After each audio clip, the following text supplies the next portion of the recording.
शांति। हम अव्यक्त मुरली को रिवाइज कर रहे हैं।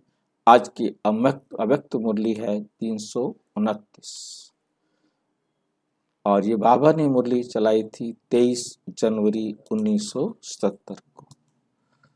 आज है हमारा पार्टियों से मुलाकात।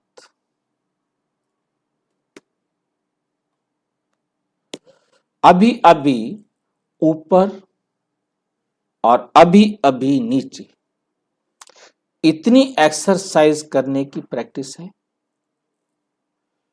जिसको प्रैक्टिस नहीं होती वे मुश्किल ही कर पाते। कोई भी काम हो, जिसका वो अभ्यास ही नहीं करेगा उसको करना उसके लिए कठिन लगेगा, मुश्किल लगेगा। रूहानी एक्सरसाइज के अनुभवी हो,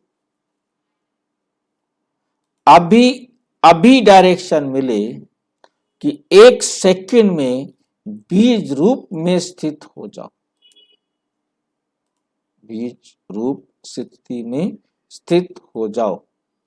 क्या होता है बीज रूप स्थिति? मतलब ये स्मृति रहे कि मैं आत्मा हूं। देखिए कोई भी एक्टिव बीज में सारा ज्ञान है ना, मैं आत्मा हूं, ये स्मृति रहे। मतलब देह की स्मृति ना आए, देह के संबंध की स्मृति ना आए। ये आत्मा के बीज रूप की स्मृति है। और इस स्मृति में कितना समय रहते हैं वो स्थिति है, वो स्थिति है। तो बाबा कई बार यही ड्रिल कराते हैं और बाबा कहते बच्चे 1 सेकंड भी आपको ये अनुभव हो गया तो 2 सेकंड 3 सेकंड फिर ये अनुभव बढ़ता जाएगा। तो पहला अनुभव ही, पहला अनुभव करो कि मैं आत्मा हूं। आत्मिक स्थिति का ही अभ्यास करना।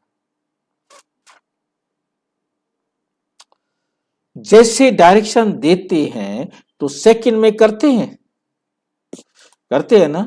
ऐसे डायरेक्शन मिले कि ऊंची से ऊंची स्थिति में स्थित हो जाओ, हो सकते हो। क्या टाइम लगेगा? अगर टीचर हैंड्स अप, हाथ ऊपर कहे और हैंड्स अप ना कर सके तो टीचर क्या कहेगा? लाइन से बाहर, आउट। अपनी बात बता रहे हैं, सुप्रीम टीचर बात बता रहे हैं। हाथ ऊपर नहीं किया तो लाइन से आउट। टीचर क्या कहेगा? तो लाइन से अलग हो जाओ। लाइन से बाहर निकाल देते हैं ना, तो यहां भी निकालना पड़ता है। यहां नहीं निकालना पड़ेगा क्या?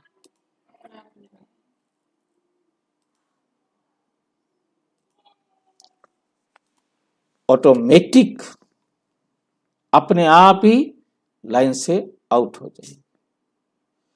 तीव्र पुरुषार्थी की लाइन से किनारे हो जाते हैं, पुरुषार्थ की लाइन में आ जाते हैं। अगर कोई अच्छी स्टेज पर एक्सरसाइज दिखानी पड़ती हो तो जो होशियार होंगे ना वो ग्रुप स्टेज पर जाएगा, सारे नहीं जाएंगे। इसके लिए फर्स्ट प्राइज विन करने वाला ग्रुप चाहिए। तो फर्स्ट अर्थात फास्ट, फर्स्ट अर्थात फास्ट तीव्र पुरुषार्थी। अगर फास्ट पुरुषार्थी नहीं तो फर्स्ट भी नहीं। सेकंड ग्रुप जो भारी होता है ना वो फास्ट नहीं हो सकता। और भारी कैसे होता है? मेरे चिपका रखे वो भारी हो गई।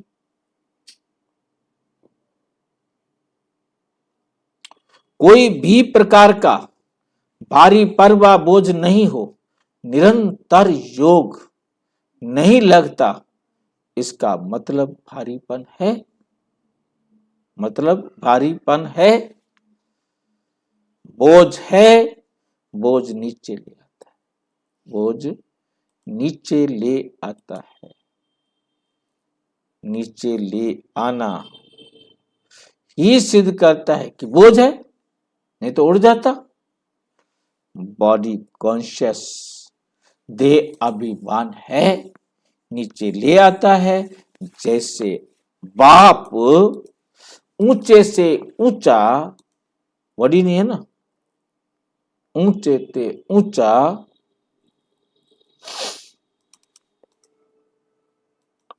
उनका निवास स्थान, ऊंचे से ऊंचा उनका कर्तव्य व गुण ऊंचे से ऊंचा। तो आप सबके निवास स्थान, गुण, कर्तव्य ऊंचे से ऊंचा है ना। जब बाप का बाप समान होना, ऊंचे निवास स्थान वाले, ऊंचे गुण व कर्तव्य वाले नीचे कैसे आ सकते? आना नहीं चाहिए, आना, लेकिन आ जाते हैं। उसको क्या कहेंगे? फर्स्ट पुरुषार्थी या सेकंड पुरुषार्थी? लक्ष्य फर्स्ट क्लास का और लक्षण सेकंड क्लास का, ये कैसे होगा? ये कैसे होगा?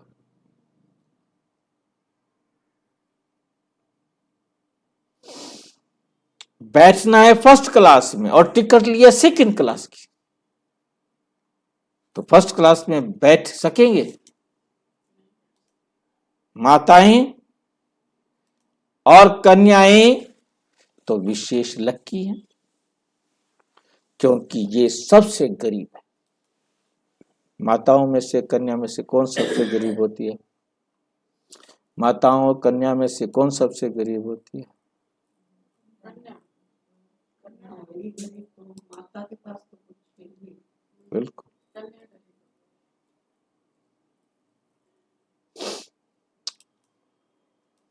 माताएं कन्या तो विशेष लक्की हैं, क्योंकि सबसे गरीब हैं।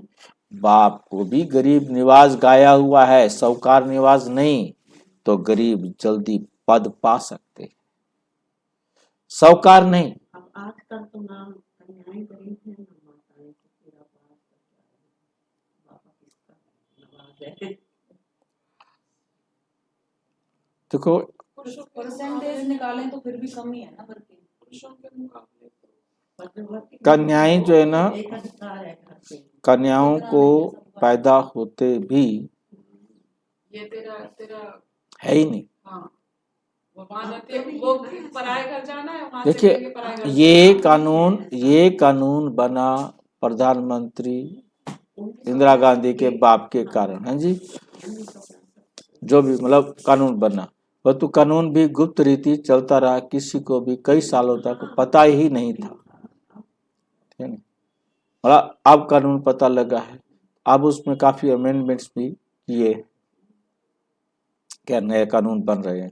मतलब कहने का सिर्फ ये है हमारा कि लड़कियों को जब मुरली चली तब तो नहीं था ना, और बाबा ने उस टाइम तो जो बताया, और फिर कन्याएं जो है ना आज भी घर के अंदर उतना हस्तक्षेप नहीं देती, और मैक्स जो करने वाली हैं वो कर रही है कि भी मेरा हिस्सा मुझे दे दो, बस इतना है। ज्यादातर नहीं करती। अब वो हिस्सा वो लेंगी, तो है देखो भाई जी बात यह है ना कि हिस्सा वो ले, शादी हो गई, हिस्सा मांगेगी और तो क्या करेगी, उसको पति का भी मिलेगा। मैके से नहीं, मतलब ससुराल में तो देखिए, वहाँ तो है ही क्या, तो बाबा उनका उसको कन्या भी तो नहीं कहेंगे ना, तो माता हो गई। तो माताओं के पास तो है, हाँ वही तो कह रहे, कन्या कुमारी है। अब वो पढ़ेगी लिखेगी, यदि उसका ध्यान बाबा की तरफ नहीं है तो वो पैसे कमा रही है, नौकरियां कर रही है, माँ बाप से भी अच्छी कमाई ले रहे हैं, तो उनको क्या मतलब, उनको थोड़ा गिन देखा जाएगा। यहाँ कुमारी वो जो यज्ञ में आई। आई अब कितनी कुमारियां हैं, यज्ञ में आई। हाँ, और कितनी कुमारियां हैं जिन्होंने अच्छी अच्छी पोस्ट को छोड़कर इस सेवा में आए। बाकी अनपढ़ बुद्धू तो ढेर सारे आ गए थे नहीं, परंतु ऐसे जो बहुत अच्छे पद वाले थे जिन्होंने छोड़कर इसको संभाला, तब उनके पास पैसे तो नहीं है ना, नौकरी तो नहीं है ना, उन्होंने तो बाबा को समझा ना, और कुछ हमारे पास है ही नहीं। सौकार नहीं, तकदीरवान गरीबी है। सौकार नहीं, तकदीरवान गरीबी है। तो कुमारियां और माताएं तकदीरवान हैं, जो संगम युग पर कुमारी व माता बनी है, जो संगम युग पर कुमारी और माता बनी है। चरित्र भी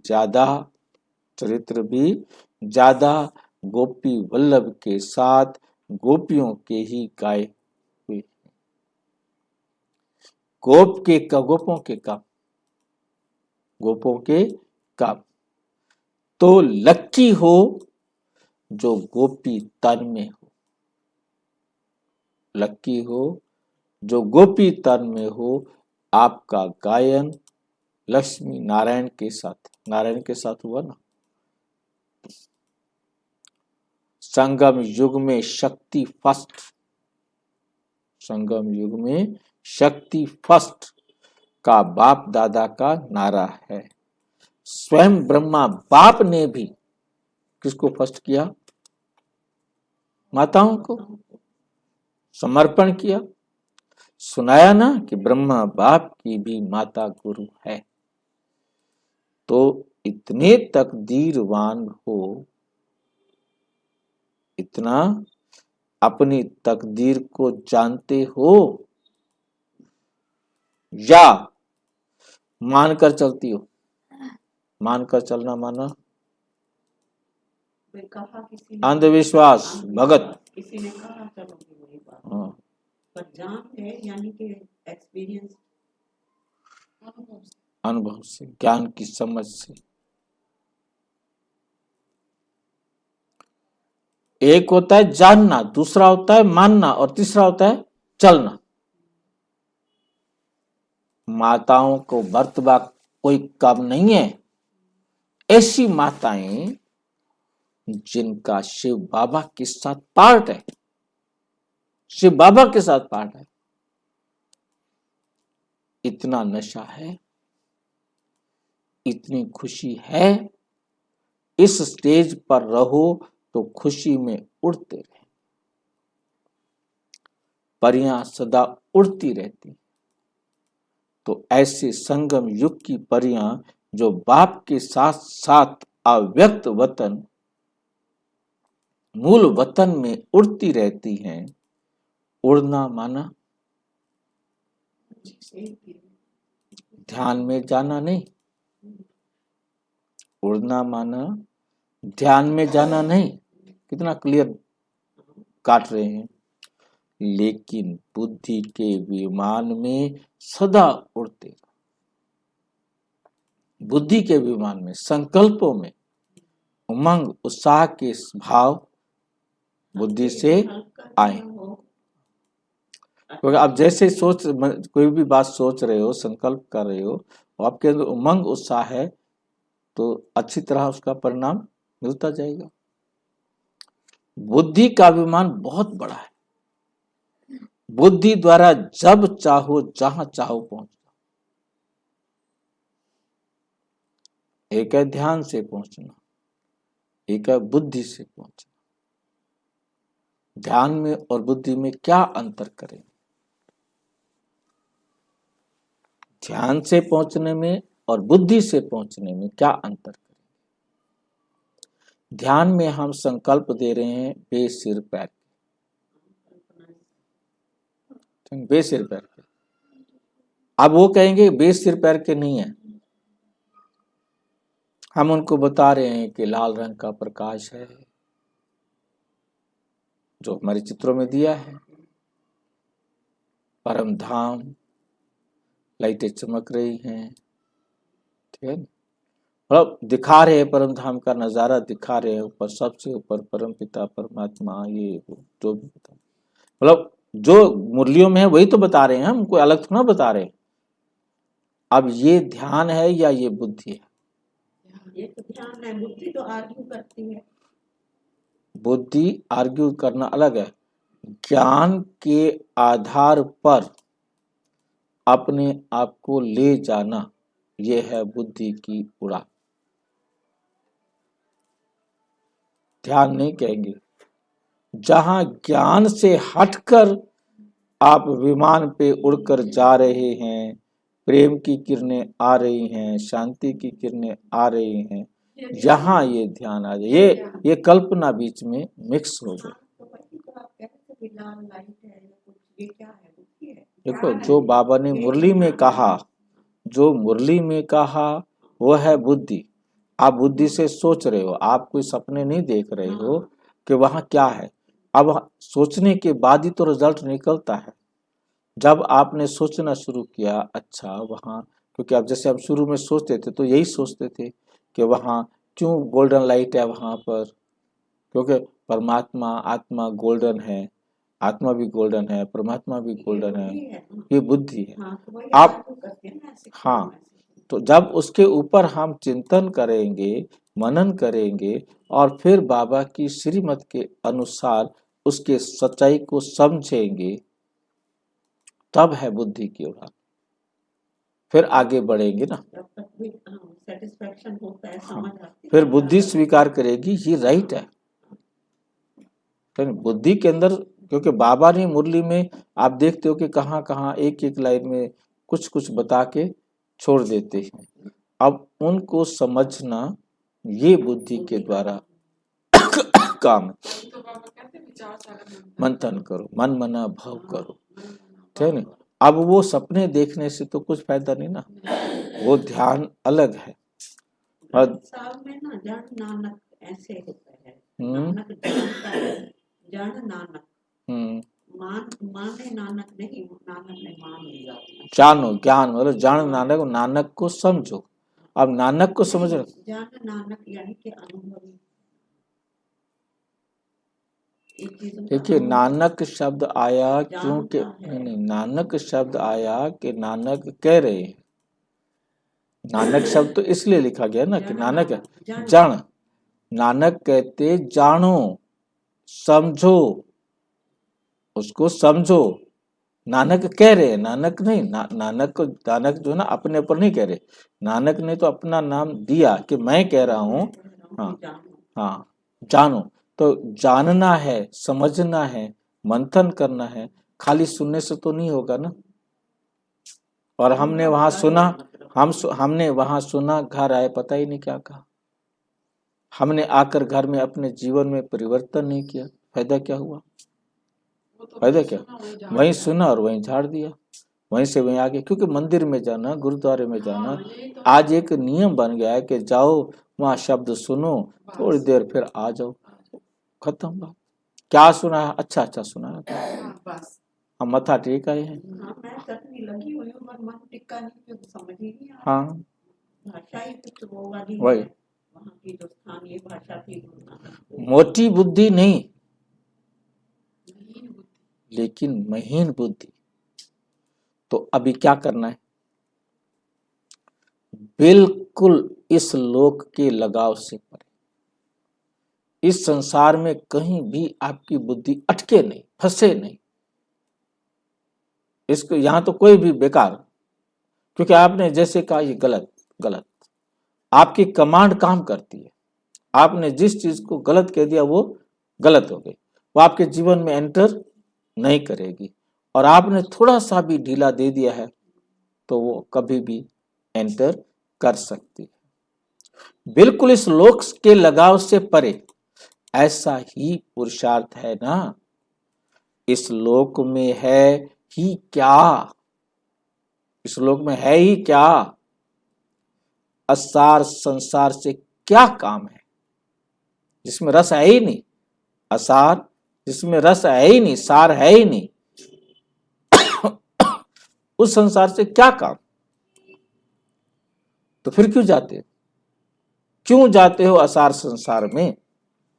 जहां कोई काम नहीं होता वहां जाना होता है क्या? वहां जाना होता है क्या?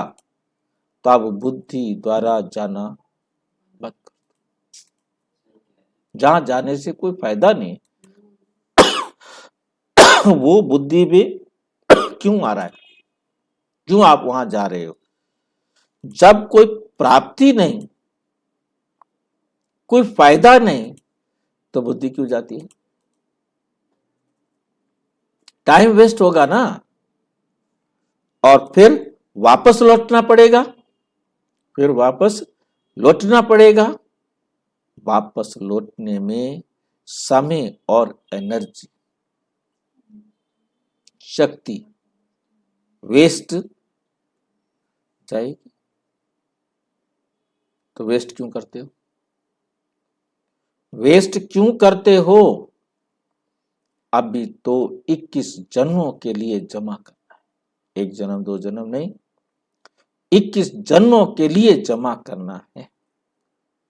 सिर्फ थोड़े से समय में तो क्या इतना थोड़ा सा मिला टाइम व्यर्थ करना चाहिए? ये जो टाइम मिला है, इसको थोड़ा सा मिला टाइम व्यर्थ करना चाहिए। 1 सेकंड वेस्ट करना अर्थात 1 जन्म की प्रारब्ध वेस्ट करना। 1 सेकंड नहीं है, एक एक सेकंड, एक एक सेकंड। प्रारब्ध वेस्ट करना, 1 जन्म की प्रारब्ध वेस्ट करना। इतना महत्व संगम के समय का है। अच्छा, सदा खुशी में तो रहते हो ना? सदा खुशी में तो रहते हो ना? कभी रोती तो नहीं हो?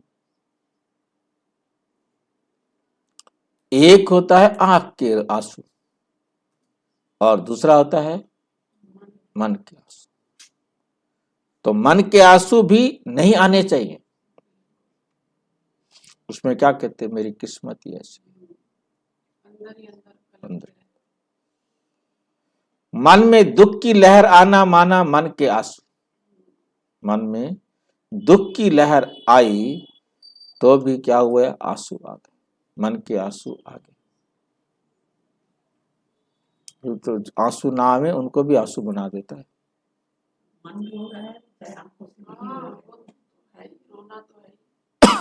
बाबा को तो ये भी नहीं चाहिए ना। ये भी नहीं मन में चाहिए। किसी को कोस रहे हैं हम उनसे, बाबा मैं देखो कुछ नहीं बोलूं, पर अंदर तो द्वंद चल रहा है इतना। दोनों प्रकार के आंसू नहीं बहाना, रोने से मुक्त होना है। अभी जो रोते हैं वो खोते हैं, जो हंसते हैं वे पाते हैं। तो कभी भी गलती से भी दुख की दुनिया नहीं देखनी चाहिए। दुख की दुनिया देखो ही मत। अनुभवी फिर धोखा खाते हैं क्या? धोखा खाकर अनुभव कर लिया तो फिर धोखा खाएंगे। फिर दुख की दुनिया में क्यों जाती हो? एक बार खेल में गिरने वाला दोबारा गिरता है क्या? ये खेल तो एकदम रौरव नर्क है जो दुनिया में आज चल रहा है। ये खेल तो एकदम रौरव नर्क है। इसमें गिरने का संकल्प तो स्वप्न में भी नहीं आना चाहिए। तो माताएं पद्मा पदम भाग्यशाली, बाप तो उसी श्रेष्ठ नजर से देखते, सौभाग्यशाली नहीं लेकिन पद्मा पदम भाग्यशाली। पद्मा पदम भाग्यशाली। सौभाग्यशाली बनना तो साधारण बात है, लेकिन पद्मा पदम भाग्यशाली बनना है, पद्मा पदम भाग्यशाली बनना है। सदा खुश रहो, बाप के खजाने को सुमरण करते हुए सदा हर्षित रहो। इतना खजाना सारे कल्प में, सतयुग त्रेता द्वापर कलयुग, पूरे कल्प में किसी भी जन्म में नहीं मिलेगा। तो कितनी खुशी होनी चाहिए, कितना खुशी में उड़ना चाहिए। परियां नीचे नहीं आती, परियां नीचे नहीं आती, ऊपर उड़ती रहती हैं, सदा एक की लगन, सदा एक की लगन में रहने वाली हो ना। सिवाय एक बाप के और कोई लगन नहीं। एक बाप दूसरा ना कोई। गलती से भी दूसरी जगह बुद्धि नहीं जानी चाहिए, गलती से भी। सब संग तोड़ एक संग जोड़ो, यही बाप का डायरेक्शन है। सदा मन से यही आलाप निकलता रहे, एक बाप दूसरा ना कोई। इसको आज जपा जाप कहते हैं। आज जपा जाप बुद्धि में आ रहा है। तो निरंतर रुके ना। गिनती नहीं करनी पड़े, 108 बार कर दिया। और इसमें कोई रटना नहीं है, कोई नाम बैठ करके रटे राम राम राम राम राम राम। एक दूसरे से आगे जाना है। जिसको देखो वही नंबर वन नजर आए। बाप को सदैव बच्चों प्रति यही आशा रहती है, सब नंबर 1 हो। नंबर 1 अर्थात सदैव विजयी। विजयी रतन हार खोल खिलाने वाले होते हैं, हार खाने वाले नहीं। शक्ति अर्थात विकर्मा जीत। अच्छा, ओम शांति। और विस्तार से जानने के लिए प्रजापिता ब्रह्मा कुमारी ईश्वरीय विश्वविद्यालय के किसी भी सेवा केंद्र पर संपर्क करें। और यदि कोई प्रश्न है तो 9213106986 पर केवल टेलीग्राम करें। 9650692270 पर केवल व्हाट्सएप करें, फोन नहीं। ओम शांति।